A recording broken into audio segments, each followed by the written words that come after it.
The first Republican presidential debate is on Fox News, and it's just 3 days away.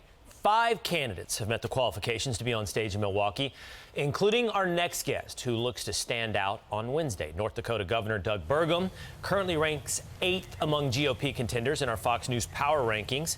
And Governor Doug Burgum joins us now. Governor, great to have you on the program this morning. Let's start with how you got on the debate stage. In part, you had to meet the minimum number of donors. We talked about it here on the program. The program of giving away, I believe, $20 gift cards to anyone who donated $1 to the campaign seems to have worked. You're on the stage. Well, good morning, Will. Yes, we are. And of course, I think it's just when you've got a bunch of clubhouse rules that are designed to keep fresh faces and new ideas off the debate stage, you've got to be the entrepreneur like I was.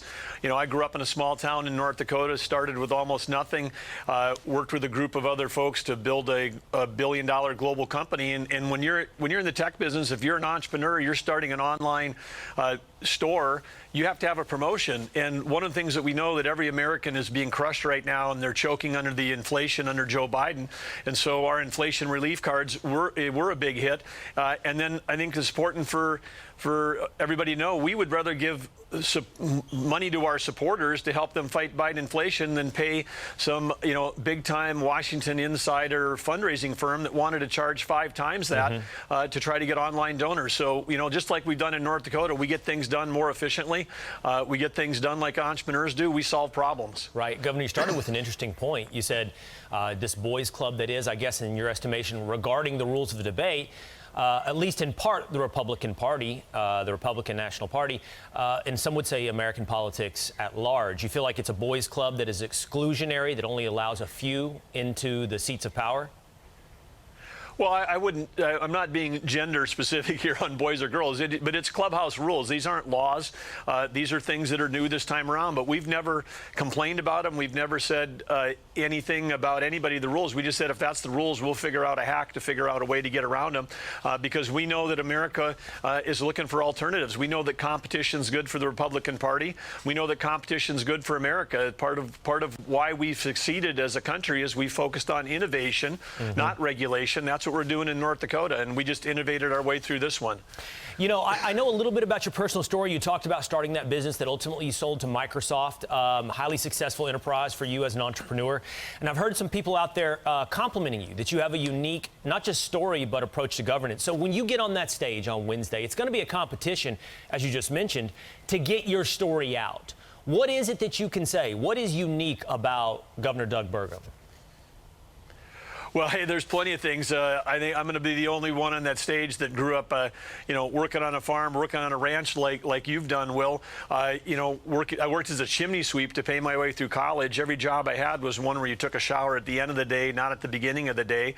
And I think, a lot of Americans are saying right now with hey, we could use some small town values. We could use someone who understands what a working man's going through. And like you, Will, you lost your dad at a young age. I lost my dad when I was a freshman in high school. My mom went back to work as a widow with 3 kids, and if you're a working mom out there, a single mom, I know what it's like, putting food on the table and paying the mortgage.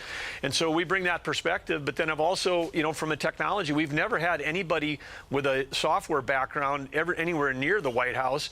And right now, technology is changing every job, every company, every industry. It needs to change our government. It needs to change our military.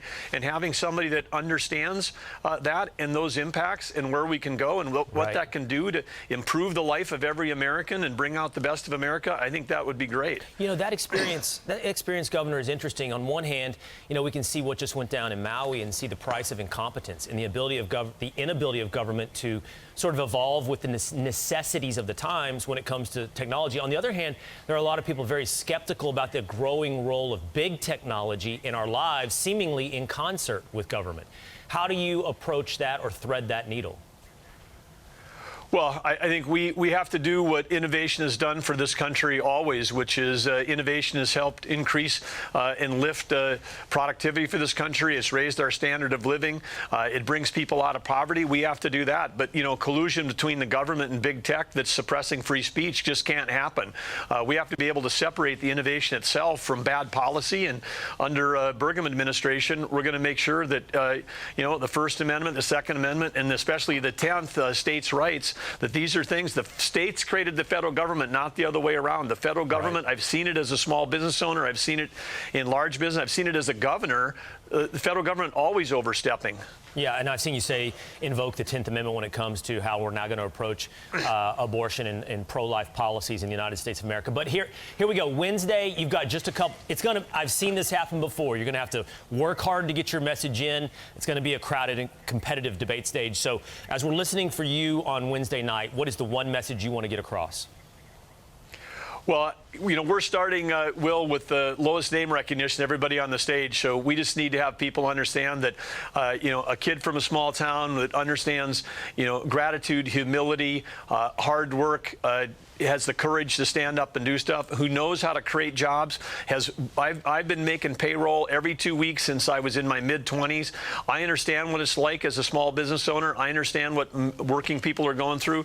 And we've got the proven track record in North Dakota. We're on track to have the highest GDP in the nation in North Dakota. We've cut taxes. We've reduced red tape. We know how to get government out of people's lives so people can live their lives to their fullest. We know we can improve every American life under a Burgum administration. Yeah, more voices the better on Wednesday night.